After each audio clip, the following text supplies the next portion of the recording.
Ya, kita masih memasuki minggu yang sangat penting dan belum ada data yang sangat penting atau signifikan dari Amerika, tapi nanti malam kemungkinan kita akan mulai dengan retail sales. Tapi sebelum itu, ada beberapa poin yang mungkin perlu kita peringatkan.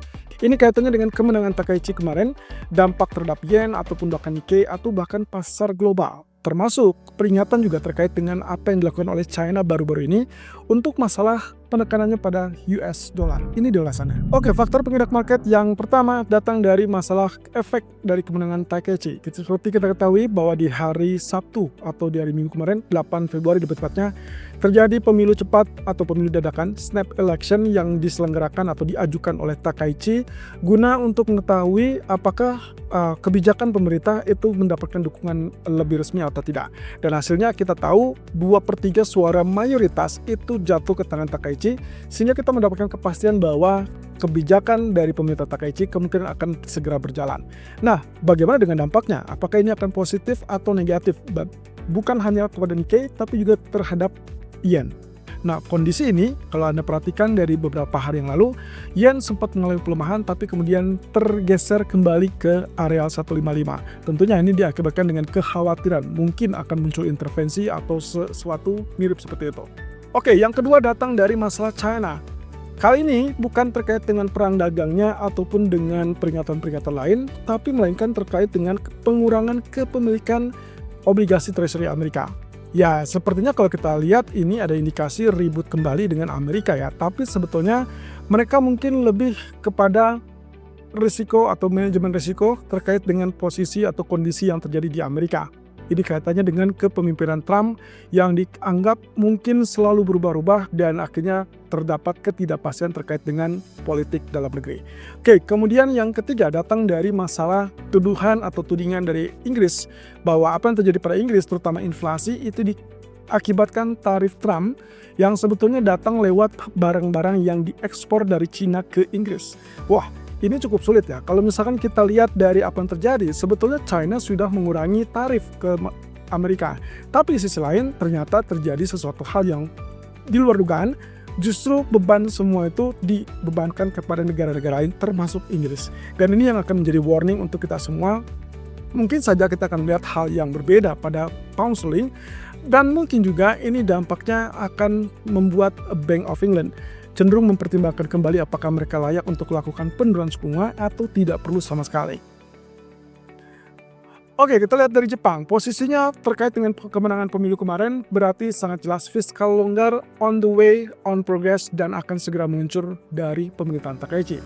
Mereka menargetkan kemungkinan akan segera diwujudkan, termasuk program yang paling utama saat ini adalah terkait dengan pemangkasan pajak untuk harga makanan. Kita akan lihat di sini kebijakan-kebijakan yang akan diterapkan, terutama mungkin bagaimana cara mereka mengimplementasikan ataupun melakukan upaya tersebut.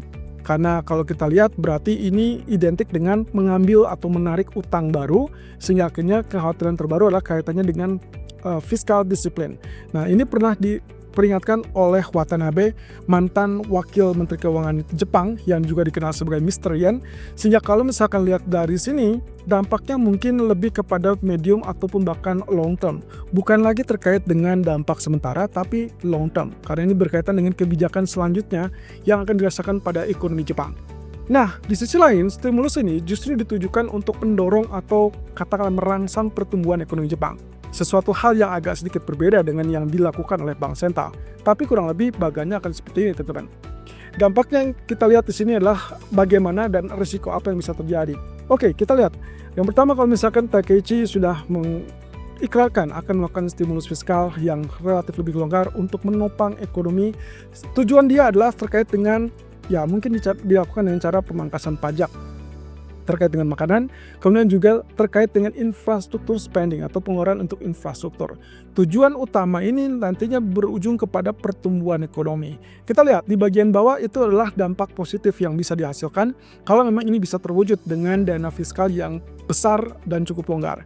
Oke, yang utamanya adalah investasi di AI ataupun bahkan semiconductor kemungkinan akan berjalan kembali. Sepertinya ya bisa dibilang Jepang tidak ingin ketinggalan dari China ataupun bahkan dari Amerika terkait dengan teknologi AI dan juga semiconductor yang sempat mati suri. Kalau begitu kita lihat ke depan, posisinya ini akan mungkin bisa bersaing kembali, di mana kita tahu bersama bahwa Jepang sebagai eksportir teknologi besar. sebelum China sebetulnya. Nah, yang kedua adalah terkait dengan penanganan bencana. Jadi dana-dana tersebut nantinya juga berujung kepada bagaimana cara mereka untuk manage risiko terkait dengan bencana yang bisa hadir setiap saat atau sewaktu-waktu. Dan yang ketiga terkait dengan keamanan nasional. Tentunya dari poin ini kita tahu bahwa ini akan mendorong kepada pasar ekuitas yang lebih positif. Dan kita lihat Nikkei menciptakan rekor tertinggi baru, all time high baru, dan kelihatannya sebagai target medium term ataupun bahkan long term, kita akan lihat Nikkei masih possibility-nya tembus level 60.000 jika ternyata ini betul-betul dilakukan. Nah, walaupun nantinya akan ada goncangan ataupun kekhawatiran terkait dengan intervensi yen, lalu kemudian akan menekan kepada indeks saham, tapi ujung-ujungnya semua akan bergerak naik. Termasuk kalau kita lihat yang bisa dikategorikan sebagai dampak negatif, itulah tingkat utang Jepang mengalami lonjakan sehingga akhirnya kita juga akan melihat high yield atau katakanlah Japanese government bond yield, jadi imbal hasil obligasi dari pemerintah Jepang itu akan bergerak naik. Kalau itu yang terjadi berarti jelas mata uang yen bukannya menguat malah cenderung melemah. Dan ini yang mungkin bisa dikategorikan sebagai kekhawatiran terbesar. Tapi balik lagi, kalau misalkan ternyata pemerintah tidak apa-apa atau tidak masalah dengan pelemahan yen, maka tidak akan ada intervensi atau apapun yang kaitannya menguatkan yen.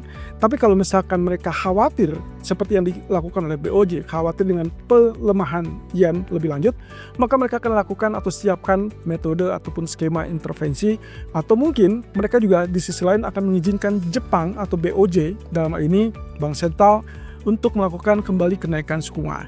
Ini yang persis ke apa yang kemarin kita bahas. Jadi intinya akan ada dampak positif dan juga negatif. Nah, sebaliknya teman-teman, yang perlu saya ingatkan di sini adalah walaupun nantinya ada intervensi terhadap yen kaitannya dengan pelemahan lebih lanjut, ada kekhawatiran, terutama Goldman Sachs mengatakan bahwa kalaupun nanti jadi intervensi, kemungkinan yang terbesar adalah intervensi baru akan terwujud jika terjadi kenaikan USD Japanese Yen ke level 160 atau bahkan lebih tinggi. Nah, masalahnya dampak dari stimulus ini tidak main-main. Kondisinya adalah kalaupun dia intervensi, maka pelemahan itu masih tetap akan berlanjut atau terjadi. Jadi artinya USD Japanese Yen kalaupun menguat gara-gara intervensi nantinya akan berujung kepada kenaikan kembali. Dan mostly sangat dikhawatirkan bisa lebih dari level 160-162. Tapi kita lihat ya ke depan mana yang lebih dulu. Apakah agenda dari Takaichi atau agenda dari BOJ untuk menaikkan suku bunga. Pertemuan BOJ sendiri akan dilakukan di bulan Maret yang terdekat. Sementara rencana fiskal masih akan tetap dikupas dan dibahas dan dipercepat tentunya untuk pembahasan lebih lanjut. Oke, ternyata kalau kita perhatikan apa yang terjadi pada US dollar, tadi pagi kembali mengalami pelemahan atau lebih tepatnya berbalik turun. Dan itu salah satunya dipicu oleh pengumuman dari China. Ya, pemerintah China, dalam ini regulator China mengatakan kepada bank komersil di China untuk mengurangi eksposur ataupun kepemilikan terhadap obligasi pemerintah Amerika. Alhasil di sini berarti ya kalaupun kita lihat alasan sederhananya adalah untuk diversifikasi portofolio, tapi yang jelas investor-investor justru mengundang tanya, apa yang terjadi sebetulnya? Apakah ini berarti menandakan obligasi pemerintah Amerika sudah tidak aman lagi sebagai ya safe haven atau memang ada kendala, misalkan mungkin alasan geopolitik? Yang ditekankan di sini adalah tidak ada alasan geopolitik. Tentunya ini kaitannya dengan risiko diversifikasi portofolio. Kalau memang itu terjadi, masalahnya adalah sekarang ini sudah melebar ke masalah kekhawatiran bahwa obligasi pemerintah Amerika sudah tidak aman untuk saat ini atau mungkin beberapa waktu ke depan. Kaitannya dengan pemerintahan Trump yang dikenal sebagai sering berubah-ubah atau mengubah kebijakannya. So, ketidakpastian kebijakan ini lama-lama akan mengundang tanya dan sangat mungkin dedolarisasi itu akan terus berlanjut sehingga akhirnya menguntungkan di sisi lain untuk komoditi seperti emas. Ya, emas akan jadi pelarian sebagai safe haven menggantikan obligasi pemerintah Amerika untuk beberapa waktu ke depan.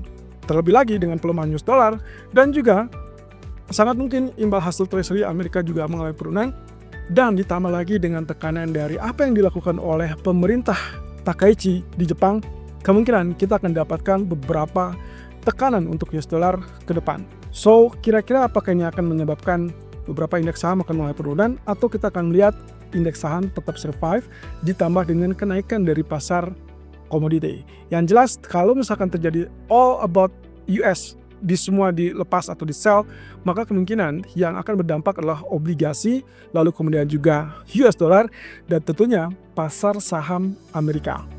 Cukup menarik, karena itu berarti menguntungkan di sisi lain kepada safe haven dan semuanya akan berlari kepada emas.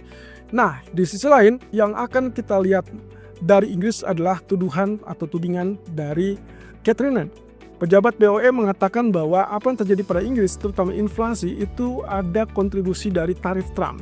Walaupun misalkan kita lihat sebetulnya yang saat ini terjadi adalah kerjasama antara Inggris dan China itu dipatenkan atau diperluas. Nah, tapi di sini ada kekhawatiran bahwa munculnya inflasi selama ini ataupun mungkin ke depan itu dikabarkan bahwa China menaikkan harga-harga yang dia ekspor ke negara lain sehingga akhirnya berdampak inflasi yang mulai kenaikan pada Inggris dan juga beberapa negara lain tentunya. Nah, sementara China sendiri mengurangi, bisa dikategorikan mungkin barang-barang tersebut diturunkan harganya terkait dengan tarif ke Amerika sesuai dengan kesepakatan di antara kedua belah pihak. Tapi imbasnya adalah negara-negara lain akan menjadi korban. Karena di sisi lain, China menutupi atau mengcover semua produksi atau biaya produksi tersebut melalui kerjasama dengan negara lain. Dan di negara lain itulah tarif yang dilakukan atau diberlakukan dinaikkan oleh China. So, kuncinya di situ berarti menekankan bahwa inflasi Inggris, inflasi Uni Eropa kemungkinan akan lebih tinggi, apalagi dengan konsep bahwa kerjasama dengan China bukannya memang menguntungkan 100%, tapi akan menyebabkan juga kenaikan harga, menyebabkan kepada kenaikan inflasi. Tapi Catherine Lan mengatakan bahwa efeknya kepada Inggris kemungkinan relatif lebih terbatas dibandingkan Uni Eropa. Ya, kita akan lihat di sini apakah ini akan berdampak kepada Bank of England yang kedepannya mungkin tidak perlu menurunkan suku bunga lagi karena inflasi yang relatif tinggi, atau mungkin justru ini akan menjadi penyebab utama yang bisa mendorong kepada BOE lanjutkan pemangkasan suku bunga. Yang jelas dari beberapa pernyataan terakhir, sangat mungkin di kuartal 1, mungkin saja di bulan Maret, atau di salah satu bulan di kuartal kedua untuk kemungkinan BOE turunkan suku bunga. Nah, terakhir di malam hari nanti kita akan lihat beberapa data ekonomi, tapi utamanya saya hanya akan soroti retail sales Amerika.